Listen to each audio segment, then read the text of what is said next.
কি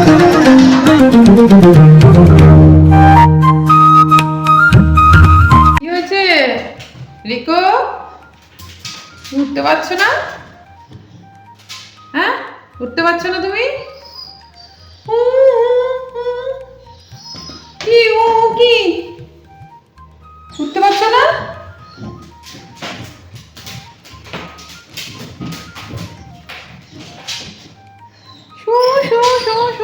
তুলে না। নমস্কার বন্ধুরা, অপরাহ্নের সূর্যতে তোমাদের সকলকে স্বাগত। কেমন আছো সবাই? সর্বশক্তিমানের কৃপায় আশা করি তোমরা খুব খুব খুব ভালো আছো। এসে পড়েছি রীতাবনী রিসর্টে। কবে এসে পড়েছি জানো? জানলে তো তোমরা আমাকে কি যে বলবে বুঝতে পারছি না।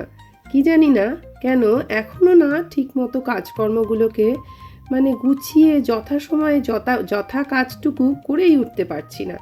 এই সুন্দর মুহূর্তটা ছিল 1 জানুয়ারির সকালবেলায়। মোবাইল থেকে যেহেতু ব্লগিংয়ের সব ভিডিওগুলো করি, তাই মোবাইলেই বন্দি হয়ে পড়েছিল। আর আমি করেছি কি, অন্য সব মুহূর্তগুলোকে দিয়ে ব্লগ বানিয়েছি। যারা তোমরা আমার রেগুলার ব্লগ দেখেছো।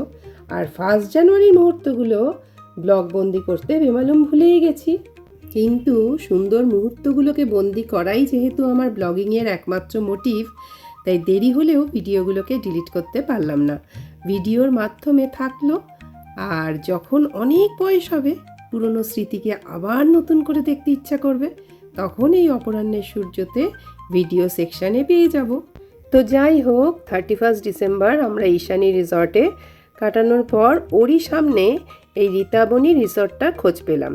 প্রথমে ঠিক ছিল ঈশানী রিসর্টেই আমরা সারাটা দিন 1 জানুয়ারি সারাটা দিন কাটিয়ে ফেলবো।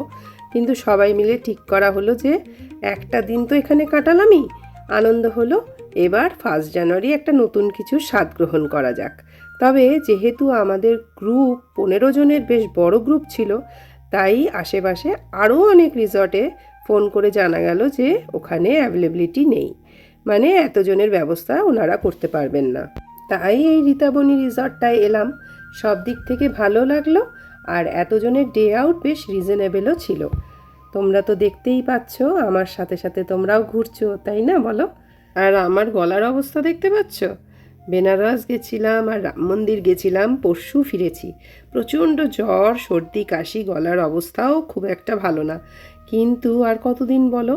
ঘুরতে গিয়ে নেট কানেকশান ঠিক মতো পাই না, তাই বলে ব্লগ ঠিক করে আপলোড করা যায় না। বেশ কয়েকদিন হলো ভিডিও আপলোড করা হয়নি। তবে এরপর পরপর বেনারস রাম মন্দিরের ব্লগ তোমরা দেখতে পাবে।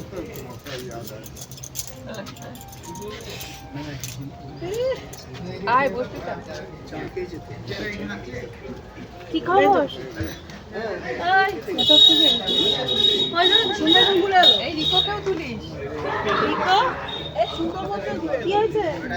Battery down? সুন্দরবনে ব্লগ ছিল। এই হ্যাপি সুন্দরবনে ব্লগ ছিল। সুন্দর গ্রাম।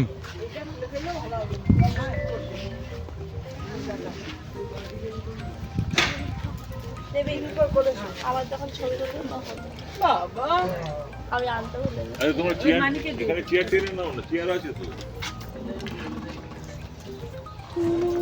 কতজন আদর করার লোক তোকে, কতজন আদর করার লোক।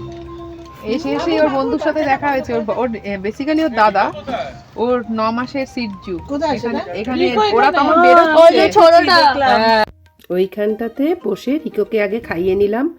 আর এই ধানের গোলার মতো ঘরটা সারাদিনের জন্য নেওয়া হয়েছিল, যারা যখন মনে করবে একটু গা গড়িয়ে নেওয়ার জন্য। তবে মহিলাদের কথা ভেবেই বেসিক্যালি এই রুমটা নেওয়া হয়েছিল, কিন্তু পরক্ষণে দেখা গেল মহিলা দলের থেকে পুরুষ বাহিনী বেশি ক্লান্ত। জানো তো বন্ধুরা, 2026-এ এসে একটা নতুন ব্যাপার আমার সাথে ঘটছে। ব্লগ বানাতে বসলেই আমি কেমন যেন একটু ভাবুক হয়ে যাচ্ছি। সূক্ষ্ম সূক্ষ্ম অনুভূতি কেমন যেন বুক ঠেলে মুখ দিয়ে বেরিয়ে পড়তে চাইছে। এই বয়সটা আমাকে শিখিয়েছে সব কিছু পারফেক্ট হওয়ার দরকার নেই, যেটুকু আছে সেটুকুই উপভোগ করো। আগে ভাবতাম একদিন সময় হলে করব, একদিন সুযোগ পেলে যাব, একদিন মন চাইলে শুরু করব। আজ বুঝি এই মুহূর্তটাই আসলে সেই একদিন। এই 50 জীবনে একটা জিনিস বুঝতে পেরেছি, নিজেকে ভালো রাখতে পারলে জীবনটাও আপন হয়ে ওঠে। কখনো গাছের পাশে দাঁড়িয়ে একটু নিঃশ্বাস নেওয়া, কখনো হালকা সাজ, কখনো গান, আবার কখনো নাচ, আবার কখনো নিঃশব্দে নিজের সঙ্গে সময় কাটানো। এগুলোর মধ্যেই লুকিয়ে আছে সত্যিকারের সুখ। এই বয়সে এসে আর কাউকে প্রমাণ করতে হয় না, শুধু নিজেকেই বললেই হয় আমি বেঁচে আছি আর এই জীবনটা আমার। ঈশানী থেকে ব্রেকফাস্ট করে আমরা এই রীতাবনী রিসোর্টে এসেছিলাম। আর দুপুরের খাবারে সবথেকে পছন্দের ছিল কচু বাটা। নুন ঝাল মিষ্টির স্বাদটা এত টানটান ছিল। শুক্তো ছিল, ডাল, মুচমুচে আলু ভাজা, কচু বাটা, মটন কষা, চাটনি, পাঁপড়, দই, নলেন গুড়ের রসগোল্লা। আর যে প্লেট গ্লাসগুলোতে আমরা খেলাম, মানে আমাদের খেতে দেওয়া হচ্ছিল, মনে হচ্ছিল পাথরের থালা গ্লাস। ভাবছিলাম বাবা, মাটির থালা গ্লাসে খেয়েছি, কাঁসার থালা গ্লাসে খেয়েছি, কাঁচের তো খেয়েইছি, কিন্তু পাথরের থালা গ্লাসে কোথাও কখনো খাইনি। কিন্তু ভালো করে নেড়েচেড়ে বুঝলাম না, এগুলো ফাইবারের পুরোপুরি, মানে ফাইবারের তৈরি আর কি। আজকাল যে কত কিছু বেরিয়েছে। দুপুরের ভুরিভোজের পর একটু সবাই মিলে আড্ডায় মেতেছিলাম। তখনও দিন অনেক ছোট। ঝপ করে সন্ধ্যা নেমে এলো। 2 দিন সবাই মিলে বেশ ভালো কাটালাম। সব থেকে ভালো লাগলো রিকো আমাদের সাথে ছিল। ও বাবা, করে যাচ্ছে। হ্যাঁ বাবু, টাটা টাটা।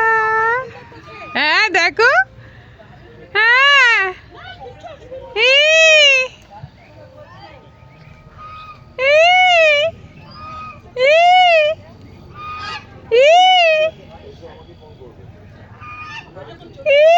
টাটা বাবু। ইস, মন খারাপ লাগছে। কয়েক ঘন্টার জন্য এসেছি, তবুও এই হচ্ছে মানুষের মনের মায়া, অল্পর মধ্যেই ভালোবেসে ফেলা। এখান থেকে সোজা বাড়ি, আর ক্যামেরা অন করা হয়নি। আজ 2 জানুয়ারি সন্ধে 6টা মতো বাজে। আমরা CC2 এর সামনে। 2025-এর শেষে এক ধুরন্ধর হিন্দি সিনেমা রিলিজ হয়েছিল, যার নামও নাকি ধুরন্ধর। আর সিনেমাটা নিয়ে এত হাইপ হয়েছিল সোশ্যাল মিডিয়াতে, যেন মনে হয়েছিল সিনেমাটা না দেখলে মনে হয় কিছু একটা বড় সড়ো কিছু বাদ থাকলো জীবনে। তাই সবার মতো আমরাও হাজির হলাম CC2-তে।